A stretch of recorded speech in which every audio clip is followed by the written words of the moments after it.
नमस्कार, मैं हूं राज के वर्मा और आप देख रहे हैं रिपोर्टर जी।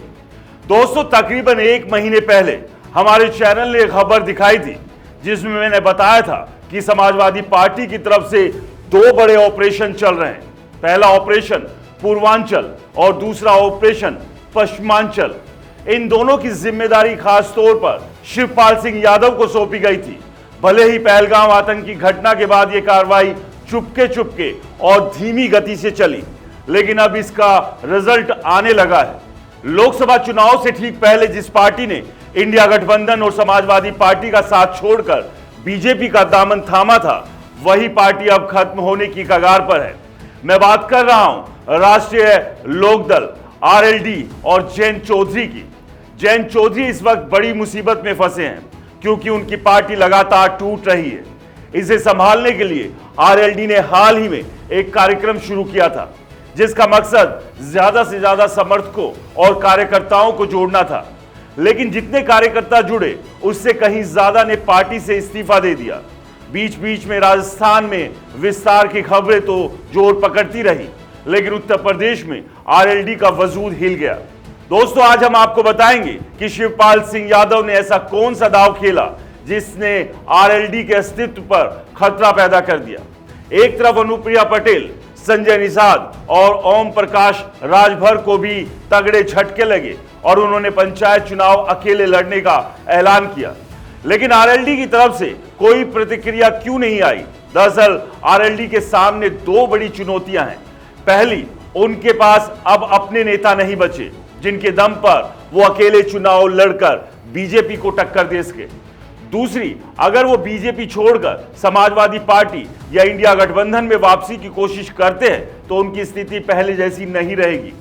जयंत चौधरी ये समझ रहे हैं, इसलिए वो अपने मंत्री पद को बचाने में जुटे हैं, जबकि उनकी पार्टी बिखर रही है। दैनिक भास्कर की एक रिपोर्ट कहती है, सत्ता की चाहत में जयंत के कोर वोट बैंक में दरार।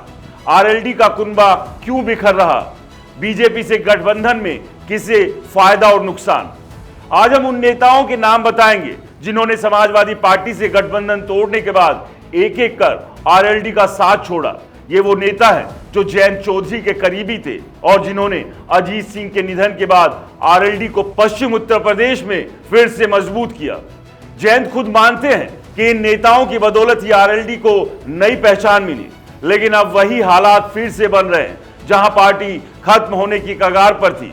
आइए कुछ नेताओं के नाम देखते हैं। आरएलडी की कमान तीसरी पीढ़ी के जयंत चौधरी के हाथों में है।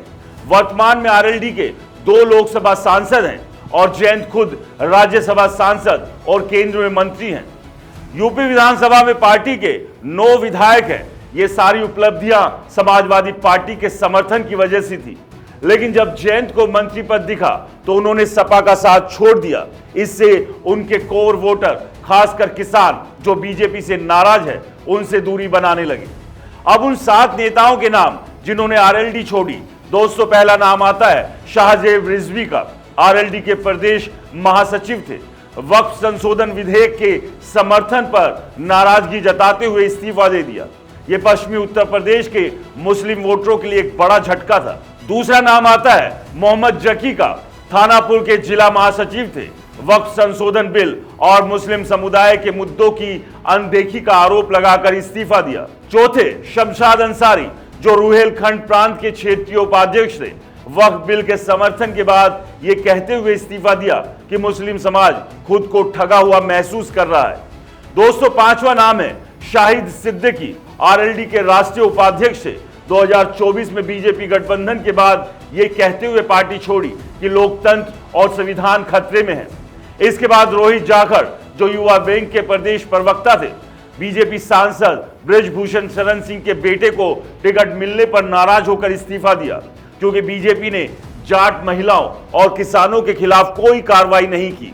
एक नाम और दोस्तों, प्रशांत कनौजिया। ये राष्ट्रीय कैंपेन इंचार्ज थे। पीएम नरेंद्र मोदी को तानाशाह बताते हुए इस्तीफा दिया और कांग्रेस में शामिल हो गए। और भी एक नाम भूपेंद्र चौधरी, यानी भूपेंद्र राष्ट्रीय प्रवक्ता थे और जयंत के करीबी माने जाते थे। मुस्लिम समुदाय की अनदेखी का आरोप लगाकर उन्होंने भी इस्तीफा दिया। दोस्तों, ये इस्तीफे सिर्फ मुस्लिम नेताओं तक सीमित नहीं है।